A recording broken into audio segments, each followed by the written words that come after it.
Welcome to another episode of Remembering Who I Am. And today we're going to talk about what is oneness. See, in the last episode I talked about love, and basically love and oneness are the same thing. But for some reason I felt like it would be great to address that question with a different name and from a different angle. Although eventually it's going to merge into the same. But what is oneness? Well, I hear a lot of saying, we are all one. I am one with you, you're one with me. But there's a little hiccup. It's a little detail there that is overlooked. Let's say you're dreaming a dream. The mind that is dreaming the dream is one. See, that's just the way it is. However, when the mind pays attention to the dream, in the dream, the mind cannot say, I am one with you. Because in the dream, there is what is called perception. When there is perception, oneness, although it still is because there's nothing else other than oneness, but it seems like oneness disappears. In other words, while I perceive, or the mind through me perceive that this body is its reality, believes in individuality, I cannot go ahead and say to you, I'm one with you. Because the mere fact that I'm perceiving you implies that I am not one with you. See? That's why in the dream, I am not one with anything. But in truth, I am one with everything because I am one. And actually, it's not that I am one, I am. Or not even I am, because there's no such thing as an I that am. I. And even that wouldn't make any sense, because when there's no sense of self, there's no sense of I, then all that there is. That's why I think in India there's a quote that says, I am that, you are that, this is that, and that is all there is. You see, so in reality there's no really point of even using words, because they point, but they're not the truth nor the experience. So the thing is that if I go through the world thinking that I'm one with everything, or saying that I'm one with everything, in a way I'm sort of like lying to myself. However, I can perceive the world of separation with an awareness that I am one with everything. And in the way that to me is practical, in practical quotation mark, there's nothing practical because there's nothing, but in the appearance of this something. This is how I live this idea of oneness, and that's how it helps me. Okay? Let's say that I find myself, I don't know, upset about something or judging something or someone or whatever. But then I get together with my circle of friends that we talk about oneness and everything, and I just go and say, I'm one with you and everything. Again, this is a total delusion. This is as a mask that I'm placing on really what's behind, which is fear. So instead of me going to people and saying that I'm one with you, or even using the concept or whatever, I don't even bother with that. But the awareness that I'm one with everything is what helps me to observe that if I am saying something to you, I'm actually saying it to me. If I'm judging you, I'm judging me. See? If I'm attacking you, I'm attacking me. In that sense, it served me. That's why things in the Bible that says, to the extent that you judge, you will be judged. Something like that. So now, to me, that is something that is useful within the dream. So I don't go out there saying I'm one with everything, because again, as long as I'm perceiving something, perception implies separation, duality. However, within the perception idea, at least being aware and conscious of the fact that we are all one, it helps me to be conscious whenever there's a judgment that wants to come out. And what I mean judgment, I mean condemnation. I'm not talking about we cannot live in this world without judgment. Judgment is the basis to be able to live in this world. Condemnation is what we're talking about here. So for example, this is a little notebook or notepad, whatever you want to call it, right? This is a camera.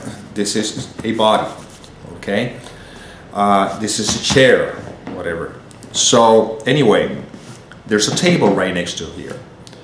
So a judgment is a description that we give to the different to different parts of the same thing, okay, in order to function here. So for example, I say, give me the notepad that is under the table.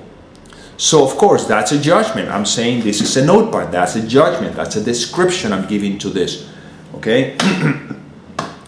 That's on top of the table. The table is a judgment. And give it to me, that's a judgment. But that judgment is functional. We need that judgment to function here, you see?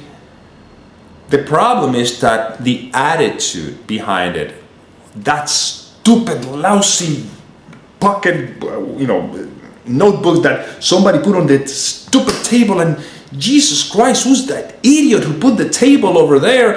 And now just give me that. You see, that's condemnation, you see? So I could look at the world, again, perception, the idea of me and a world, but again, limitation of language. I can look at the world and see things that I may not agree with. Government policies, things that are happening, that I certainly am not agree with them. And that's a judgment, you see. But what I have to look is what's behind it, you see. If there's anger, because if there's anger, then I'm not judging, I'm condemning. And that anger is my anger. It's not anger that arises as a result of what is happening in the world. No, that is unconscious fear that is now projected onto that scene, you see. And now that's how the ego thought system, the belief in separation, hold on to the belief in the dream. So really, the only purpose of all these emotions that are projected, or these meanings that are projected onto the dream, is to hold on to the belief that I am this separate entity. That's what it is, you see. So that is what overlook the fact that everything is one. So when I find myself condemning something or desiring something of the world, it's not correct or incorrect. I'm not saying that that's right or wrong. What I'm saying is that these are the distractions that the mind uses to make believe that the dream is real, and the mind uses to make believe that she is a separate entity and everything is a separate thing. When I said earlier, a label we put onto the different parts of the oneness is because if there's only one, although there's a perception of differences, the only thing that makes that separate or different from me is the label that I place on that. If I call this a jacket or a sweatshirt, I don't know what you call it, that label is what makes believe that this is an item that is separate from every single thing. It's separate from this t-shirt, it's separate from this body, you see what I'm saying? But if I take the label out of everything, if there's no labels, then all there is what is. And the label that is the protagonist of all the labels, that's the one from all the labels come from, or whatever, is the label me, person. See, this is the only label. This is the label that I want to let go of. That's why in one of the videos I talk about, what is death and what is life or whatever. So we address that all, because in reality, the fear of death, if the fear of disappearing, in other words, if the fear of letting go of the identity which the mind is identified with, if the identity is withdrawn, then the mind returns to its original state, which is in the state that it's in right now. You see? So oneness to me is the essence of what I am. But as long as I keep perceiving, I cannot say that I'm one with you. It'll be ridiculous. I'll be fooling myself. But there's an awareness underneath it, you see. So I walk through the world observing life, you know. But there's an awareness, is a knowing that all of this is a part of what I am a part of as well. That is a way of not fooling myself. Because again, I can easily find myself hiding behind a mask of, let's say, we're all one, everything is love, and you know, it's a mask. But really what's behind the mask, it's fear. So what is practical for me is to be aware of how afraid I am. You see? Because when I'm aware of that, or there's awareness of that, then is when all that needs to be done is to remember I know nothing. See? So that the mind can sort of remind itself that this is just a dream. You see? These videos are things that are happenings. That means absolutely nothing. That if for some reason you find yourself watching this video, well, maybe there's an awareness that is growing within you that there's nothing. So the objective is not for you to keep watching these videos. This is just a happening. And that's why I say in the Spanish, when I'm invited to speak or something like that, you know, or whatever, or in my videos in Spanish, I said I'm not a teacher, I'm a drill. That's what I am, a drill, not a teacher. What I mean by that? A drill is something that is drilling. It's just drilling the same thing. It's drilling. I'm not going to say anything different. See, if the message is captured, there's no longer a need to watch any of these videos because the message is being captured. It's being integrated. It's being recognized. Not by me. It's just recognition itself. Again, there's no one recognizing anything, but the drill is to keep drilling the same thing over and over and over again. And then one of two things happen. Either the mind comes into that place of recognition and oh great, so then I just continue its life and there's no need to watch any other of my videos, you know, of these videos, I guess. Or the mind may fear its own death. Its own disappearance. In other words, its own liberation. You see how funny it is? You know, we call it death, but we call it liberation. Oh, I want that. Well, liberation is the death of the personal self. That's liberation. Imprisonment is the belief in the personal self. That's what a prison is. Because you're the totality, but somehow is being restricted and constrained to a little thing, this, you see? So liberation is the letting go of this false sense of identity. You see? So in that sense, if there's fear, then you probably don't want to keep watching any of these videos because it's putting you in contact with your own liberation, but it's perceived as death. See? Because letting go of the body is not the death of the body, it's the liberation of the spirit, of truth. You see? That's why I said in my last video, and I would keep repeating, you know, when I go to bed at night, I'm ready to be free. I just say, God, I'm ready to go. I'm ready to come home whenever you want. And it's freedom. And then if I wake up in the morning, well, to me, I'll take that I still have obstacles to love, and I have to look at them so that I can be free of those obstacles. So it's like a two-part liberation, so to speak. First is the liberation within the context of the dream, where now you begin to live within the dream more peaceful, more aware, you know, see, conscious. And that's a wonderful way of living this dream, you know. I'm not saying that I want to live the dream. I'm saying that if you have a choice between living the dream in a very suffering manner or living the dream in a very peaceful way, you know, that's a wonderful way of living the dream until then the mind is ready to awaken from the dream, and then it liberates itself, and then the whole dream disappears into nothing, because in a sense the whole dream never happened. So don't try to capture that with your mind, because the mind cannot capture any of this. This is where words are pointing to. See, that's why every philosophy somehow points towards, emphasizes on silence. You see, every philosophy.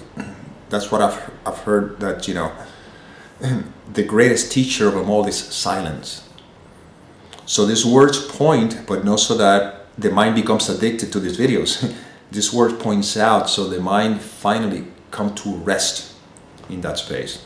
And then, you know, while the mind might be resting in this awareness, just keep living your life. You know, the body will continue functioning like always, like you've always done. The only thing is that now it'll be functioning with a mind that is resting in peace and not in fear. That's the difference. That's all there is to it. So, in a sense, oneness to me is the awareness of what I am, but it's not something that I try to apply to the form, because then all I'm doing is confusing myself. I just rather be honest with myself, you know. And being honest with myself means there's a world that appears very real to me. I'm not denying it. There's certain things in the world that maybe it seems that I may desire, but my experience, it keeps showing me over and over again that all those desires are temporary. What I mean by that is that if I desire something, I observe the desire that is rising through naturally, and it's observed, but because there's no the desire or the intention to hold on to anything anymore, then I can see the desire going away as well, you see. And if there's something that needs to happen in my life, the desire will stay there, because it's something that is happening through me. It's not something that I'm making it happen, you see. Maybe there was a time when I desired a lot of things in the world. I thought I had to fight for them, and I went for them, and I didn't manifest them, and maybe I manifest some things, and I thought that I had a power to create or whatever, and I'll address that in another video when we'll be talking about free will and all that stuff, or the idea of free will. But even if I did manifested anything, even if I believed I did it, it's irrelevant. All I knew is that it was so much struggle, you know, and I was confusing struggle with passion. I was so confused about it. See, but in reality, passion and struggle, they're sort of the same thing in that context. But when there's a rest, you know what I'm saying? It's amazing, because creativity comes through and it does what it needs to do. But there's a space in which I rest. And when there's a desire to do something that is significant for the experience, if passion needs to be there, the passion will rise up on its own. You see, so I don't have to push myself to do anything. That which I feel very, very moved to do, it pushes me. You see, that's why I don't know what working is like. You see, well, maybe I kind of know what working is like when I find myself forcing to try to do something, but in reality, life is this instant, and there's nothing to do because everything is being done. And that's how I rest in this space. And once again, I live my life like everybody else lives their life. I don't see, there's no difference between mine and yours. Maybe the difference is that according to how much attachment there is to the world, well, there may be different ways of moving through this experience. You see, it's kind of like imagine that you're in a boat, right? And there's a stream that is taking you, right? And there's one in a boat on the left that has the rows, right? That's what they call the rows when you're rowing the boat. I hope that's what they call. Inside the boat, relaxing, and you are rowing in the same direction. They're both rowing in the same direction.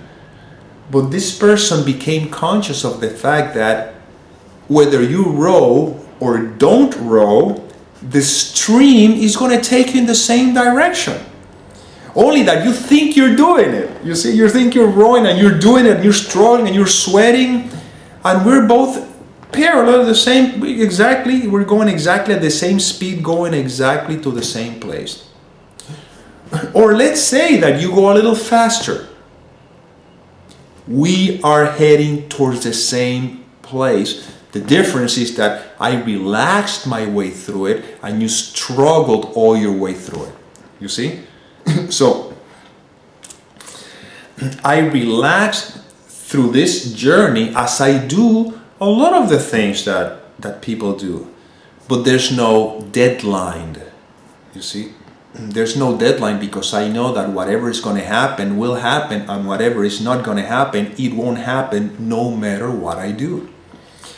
This is not something that I'm asking you to believe in. I don't care if you believe anything I say. As a matter of fact, I don't want you to believe anything I say. This has to be an experience for you. You see, I'm talking about my experience. I'm not talking about things that I read in books. My experience, as this awareness keeps settling more, well, actually that's not even the truth. It's not that this is settling more and more. It's that it either settle or it is not. But just for the sake of, limitations of language, the settling of this bring me to a space when I can rest. And if there's fear coming up, I'm aware that fear is rising, and again, just total surrender to what is, because the fear is meaning that I am projecting onto something. And of course, I'm going to address in another video what the cause of fear, the only cause of fear. I will address in another video. But right now, all I want you to be, the focus here is to be aware that oneness is what I am, but it is not a human experience. The human experience is an experience of separation. Why? Because there is perception. But we can live within the world of perception with an awareness that oneness is all that there is. And once again, what is practical for me is when I find myself condemning, attacking, pointing fingers, because that helps me to see that I'm pointing fingers that this person is doing or not doing, but in reality I'm pointing it to me because we're all one. In that sense, it's very practical, and it helps me to look at my own fear, my own judgment, my own whatever is coming that is within, that I want to project into the appearing out.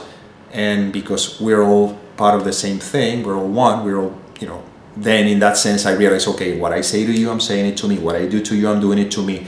That to me is practical. You see? And that is what motivates me. You see?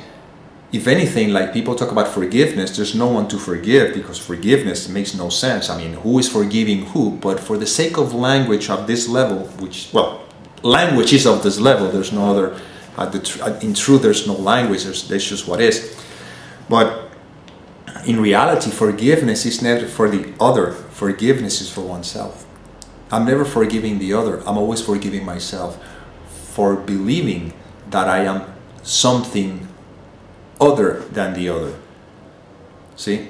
So I'm always forgiving myself for believing whatever it is that I am believing. It doesn't matter. So I've always forgiven myself for having believed that I exist as a separate individual. And in that sense is how I can allow myself to be aware that you are not a separate individual. You are just part of the whole, just as much as I am part of the whole. See? And then in that sense, yes, we are all one. That's not something that I go out into the world telling anybody. Not that I fool myself thinking that I know that we are one, or pretending that we are one, or saying that I am one while at the same time I am perceiving. But there's an awareness that we are all one, and that is exactly what this reminder is all about.